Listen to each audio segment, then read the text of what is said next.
Ma mère est prête à tout pour percer le mystère de Pépé Zakoulé. Et je crois qu'elle est en train d'y parvenir, grâce à son sixième sens.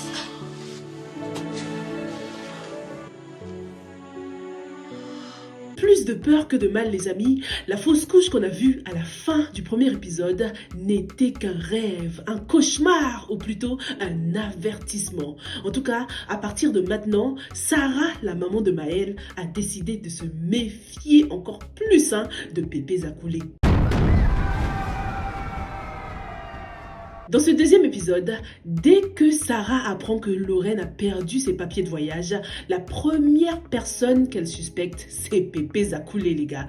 Elle rentre dans sa chambre, elle fouille partout, son placard, sous son lit, mais elle ne trouve rien.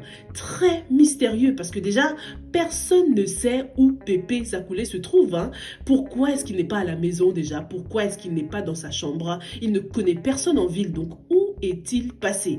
Dès que Damas, son mari, rentre à la maison, Sarah lui partage ses inquiétudes en lui disant qu'elle n'a vraiment pas du tout confiance en Pépé Zakoulé. Elle a un très mauvais pressentiment en ce qui lui concerne. Et comme lorsqu'on parle du loup, on voit toujours ça, que comme par hasard, Pépé Zakoulé réapparaît avec Maël dès qu'on parle de lui. Bonjour. Et en fait, il était allé chercher Maël à l'école. Et comment est-ce qu'il connaît l'école de Maël déjà, Personne ne lui avait demandé d'aller le chercher. Sarah trouve ça vraiment étrange, mais Damas, lui, ne se méfie pas encore trop de son oncle.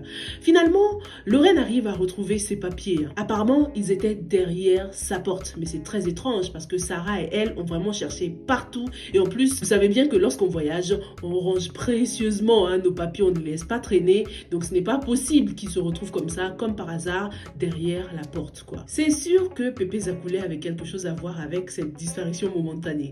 En attendant, Pépé Zakoulé se rapproche de plus en plus de Maël, qu'il adore. Les deux sont complices, comme je vous l'ai dit. Maël est toujours aussi curieux. Il veut apprendre davantage sur sa culture. Il veut même apprendre la langue maternelle. Et Pépé Zakoulé n'hésite pas. Il décide de battre le fer tant qu'il est chaud et de commencer l'apprentissage de la langue maternelle. Étant vraiment sûr de ce que Pépé Zakoulé est en train d'apprendre à Maël, est-ce que Maël n'est pas en train d'apprendre des trucs spirituels, de réciter des incantations, tu sais? Maël va répéter des choses qu'il ne maîtrise pas, à mon avis.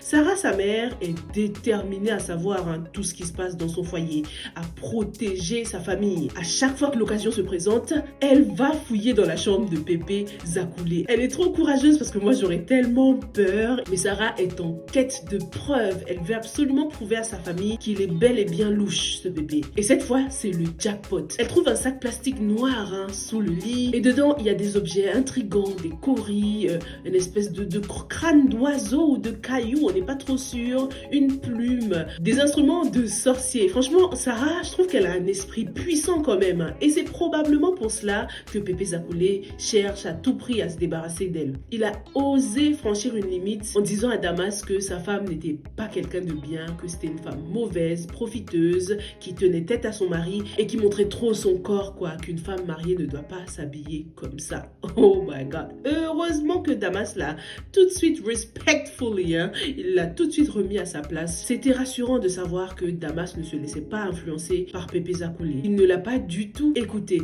Et comme Pépé Zakoulé a vu que ça coinçait, eh bien il a décidé de mettre ses menaces à exécution. Sarah a perdu son bébé. Elle a fait une fausse couche cette fois-ci dans la vraie vie. Alors là, c'était la goutte de trop pour Sarah qui est maintenant plus que convaincue que tout est de la faute de Pépé Zakoulé.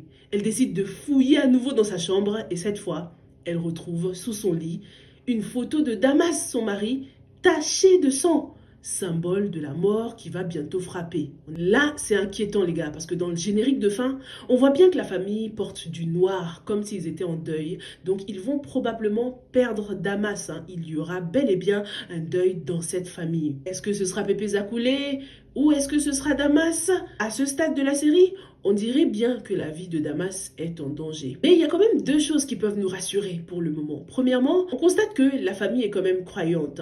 Ils ont les forces du bien de leur côté. Ils pourront utiliser la religion, leur foi pour combattre les forces du mal. Deuxièmement, ils ont Maël. J'ai espoir qu'il sera à la hauteur pour combattre son pépé favori parce qu'on dirait qu'un combat générationnel, un clash générationnel se prépare entre ces deux-là. Maël réussira-t-il à mettre un terme à toute cette mascarade ou est-ce que Pépé Zakoulé est juste en train de le préparer pour devenir son prochain héritier, le prochain sorcier quoi. Dans cet épisode, on a également découvert Léo, le pote de Damas qui est venu passer la nuit à la maison et dans ses rêves, Pépé Zakoulé le poursuivait quoi. Il a vu Pépé Zakoulé dans ses rêves, il a tellement eu peur qu'il a décidé de rentrer chez lui le même soir, la même nuit quoi. La question qu'on se pose c'est est-ce que sa vie est en danger?